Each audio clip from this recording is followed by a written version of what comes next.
नमस्कार दर्शकों, हमारी शिव पुराण वीडियो श्रृंखला में आपका स्वागत है। पिछले वीडियो में हमने विद्वेश्वर संहिता के अध्याय 9 से 12 तक की चर्चा की थी। इस वीडियो में हम अध्याय 13 से 16 तक के ज्ञान को समझेंगे।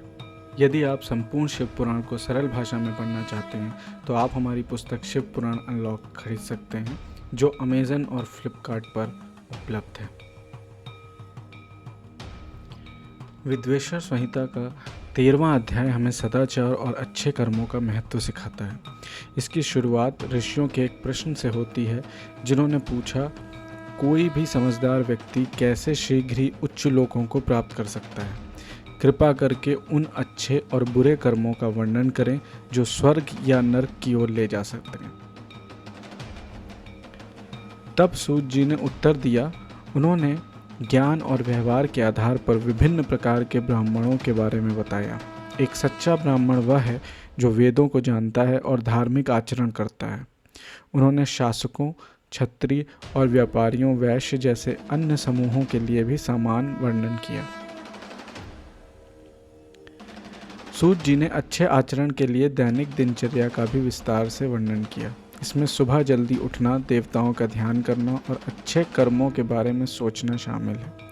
शौचालय जाने, पानी और मिट्टी से खुद को साफ करने, हाथ मुंह धोने और तर्जनी उंगली का उपयोग किए बिना दातुन से दांत साफ करने का भी सम्मानजनक तरीका बताया गया है।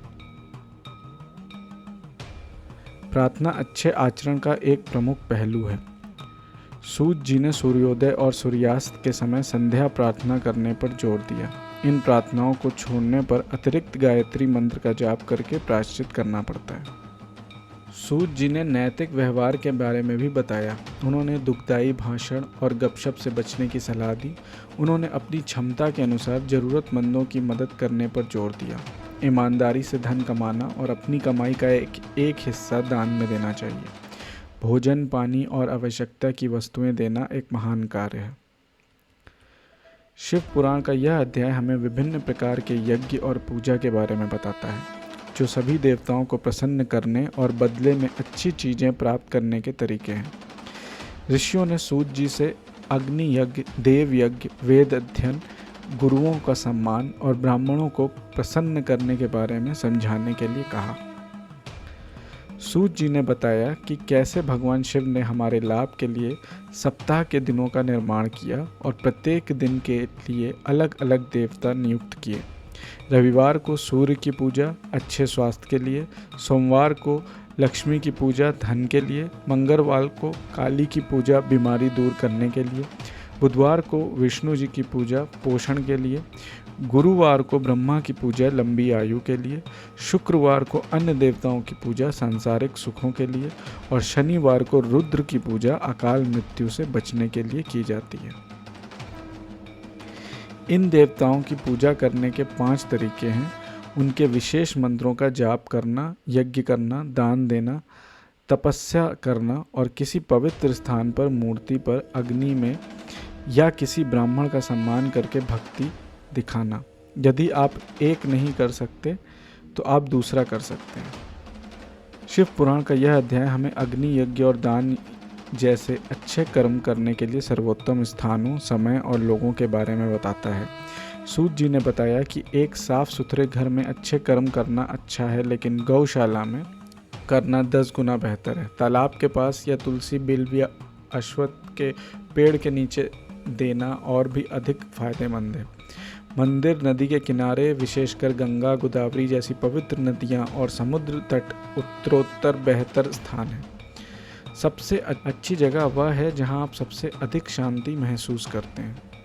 सूत जी ने इन कार्यों के लिए अच्छे समय का भी वर्णन किया। पवित्र दिन अच्छे होते हैं, लेकिन जब सूर्य एक राशि से दूसरी राशि में जाता है तो वह समय 10 गुना बेहतर होता है। विषुव, जब दिन और रात बराबर होते हैं, सूर्य की उत्तर या दक्षिण की यात्रा की शुरुआत और चंद्र ग्रहण और भी बेहतर समय है। सूर्य ग्रहण विशेष रूप से शक्तिशाली समय होते हैं। सूत जी ने बताया कि दान प्राप्त करने का कौन पात्र है। जो दाता को बुरे कर्मों में गिरने से बचाता है वह एक योग प्राप्त करता है। एक ब्राह्मण जिसने कई बार गायत्री मंत्र का जाप किया है वह शुद्ध है और दूसरों की मदद कर सकता है। किसी भूखे को भोजन देना हमेशा अच्छा होता है। किसी अच्छे ब्राह्मण को सम्मान के साथ आमंत्रित करना और उदारतापूर्वक दान देना सबसे अच्छा है। मांगे जाने पर देना अच्छा है, लेकिन बिना मांगे देना और भी अच्छा है। शिव पुराण का यह अध्याय बताता है कि मिट्टी की मूर्तियों का उपयोग करके भगवान की पूजा कैसे करें और इससे आपको क्या लाभ मिल सकते हैं। इस प्रकार की पूजा सभी प्रकार के धन लाती है और दुख को जल्दी से दूर करती है। यह अकाल मृत्यु को भी रोक सकती है और आपको परिवार, धन और भोजन जैसी चीज़ें दिला सकती है। मूर्ति बनाने के लिए इस्तेमाल की जाने वाली मिट्टी नदी के तल, झीलों या कुओं से ली जानी चाहिए। आमतौर पर 5 मुख्य देवताओं गणेश, सूर्य, विष्णु, पार्वती और शिव की इस तरह से पूजा की जाती है। हालांकि ब्राह्मणों को हमेशा शिव की उनके प्रतीकात्मक रूप लिंगम में पूजा करनी चाहिए। पूजा का अधिकतम लाभ उठाने के लिए आपको मूर्ति को 16 विभिन्न प्रकार की सेवाएं प्रदान करनी चाहिए, जैसे फूलों से जल छिड़कना और प्रार्थना करते हुए जल चढ़ाना। मूर्ति को स्नान कराने से आपकी आत्मा शुद्ध होती है, सुगंधित लेप लगाने से अच्छे गुण आते हैं, भोजन चढ़ाने से लंबी आयु और संतुष्टि मिलती है और धूप जलाने से धन की प्राप्ति होती है। दीपक जलाने से ज्ञान की प्राप्ति होती है और पान के पत्ते चढ़ाने से सुख की प्राप्ति होती है। देवता को प्रणाम करने और पूजा के अंत में विशेष मंत्रों का जाप करने से आपकी सभी मनोकामनाएं पूरी होती हैं।